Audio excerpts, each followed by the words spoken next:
here is a scenario that we've run with our model in which we look at electricity consumption in British Columbia when we do more and more aggressive emissions pricing. So the reference case is how electricity use, so that's that blue line on the bottom, shows how electricity use would grow if our policies stayed the same as they are now.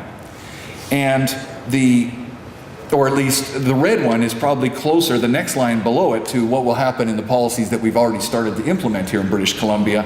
And implicitly you head towards the green and the red. So look what's happening. We're starting to use more electricity when we try to get to a greener, or at least a lower greenhouse gas emission energy system. And sometimes that's a bit counterintuitive to people. I also want to point out why that, so I'm going to show you what causes that, but I'm going to back up one and show you why that reference line keeps climbing. And this is a study that a student of mine is hopefully soon finishing his thesis on, because I've been showing it for a couple of years, and we need to get it, tested through a refereeing process. But what he did is he got US data to explain what we call other. Now, our data show that, this is electricity use, it says energy consumption, but it's electricity.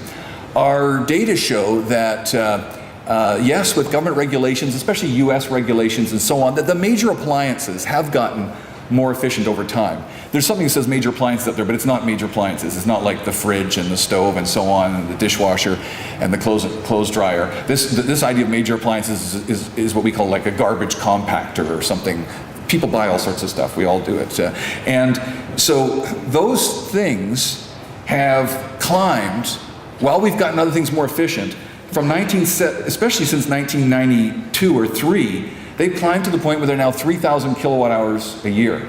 Now I'm in a 1,600 square foot house, and I use 2,500 kilowatt hours a year. But the typical house in British Columbia of that size uses about 13,000 kilowatt hours a year. So the other that we're getting is now already more than the entire electricity that I'm using in my house. And this is of average data for the US, and I'm quite sure Canada, British Columbia would be close to this. So I'm just trying to show you how difficult it will be. We need to be regulating everything. We need to be regulating what is sold in this province in terms of plug load from a television set, anything like that. If you want to get electricity use down, it's a big challenge. But aside from that, the fuel switching is what I wanted to get at. And now the causes of that fuel switching as you do higher emission pricing involve, as I said, in buildings starting to use more electricity, in much more efficient buildings, even in transportation, and you can see that wedge there, and especially, it turns out, in industry, as they would start to use electricity for various thermal applications, because we're putting pressure on them as we jack up the price of the emissions from when they burn fossil fuels. So those are the things that happen. Now I can go to my last slide. How do we choose among the green options then? So I've laid out for you sort of a definition, and it's a sloppy definition because there is no precise, sorry, but there's no precise definition of what is green energy. I've talked about how you get it. It's going to be only with aggressive policies, and they're especially, so that's a real pressure on hoping that politicians have the nerves and the guts and the honesty to put those kind of policies in place. And once we do that, though, then we've still got this really difficult step, which is the one we're in British Columbia today. It's the one that I predicted when I wrote Sustainable Fossil Fuels. When I wrote Sustainable Fossil Fuels, because I've worked for 25 years with some of the world's experts in renewables, I already knew that renewables, small-scale renewables, rather than a big hydro facility, involve low energy density, and they involve, they're not always conveniently located, and they can be intermittent, and so you have a whole bunch of other costs associated with developing them, and you have impacts, land impacts of trying to develop them. So how are we going to choose among these green options? With great difficulty. But here's a few guiding principles that I'll go through to end my talk. The first is don't focus on the negatives of just one option. And I already said that earlier, and in fact the preceding speakers to me said the same thing.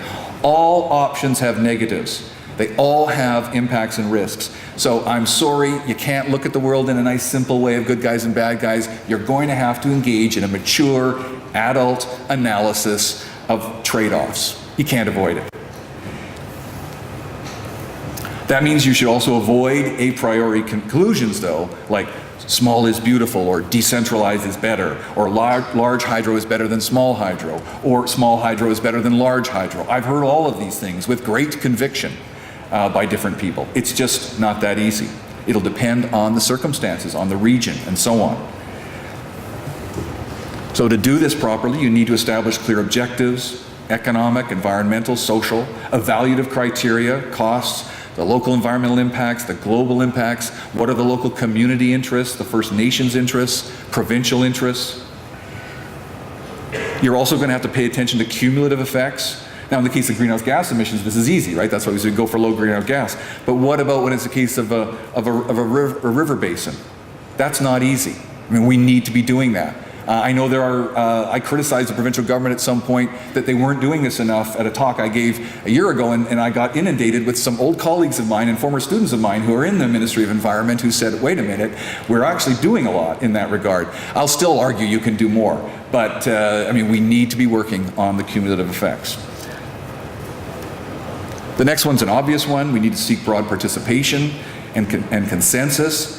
But again, the latter may be very difficult to realize, at least consensus, even with the best of intentions. And then my final point is that we shouldn't confuse this trade-off analysis about our green options with other policy questions that, while they can be critically important, are separate issues. So this energy efficiency versus energy supply. So it's saying, oh well, we don't have to do any of these difficult trade-offs in energy supply because we'll just do more energy efficiency. It's not that easy. We're going to have to do more renewables. I think I've shown you some evidence. I'd be happy to answer questions of people who don't agree with that evidence, which is totally legitimate. The other is domestic energy security. I mean, and that's a legitimate issue. To what extent do we import versus producing our own energy? There are different ways to get at that. What are the perceptions of the average person in the population? What are the experiences? What are some economic estimates of the risks? When California couldn't get enough electricity, what were the costs to that economy, society, anxiety for people, and so on? There's a lot of research on that now. Actually, economists loved it. It was a great experiment. So a lot of academic papers were written, and I've had to read a lot of them. And then finally, public versus private ownership.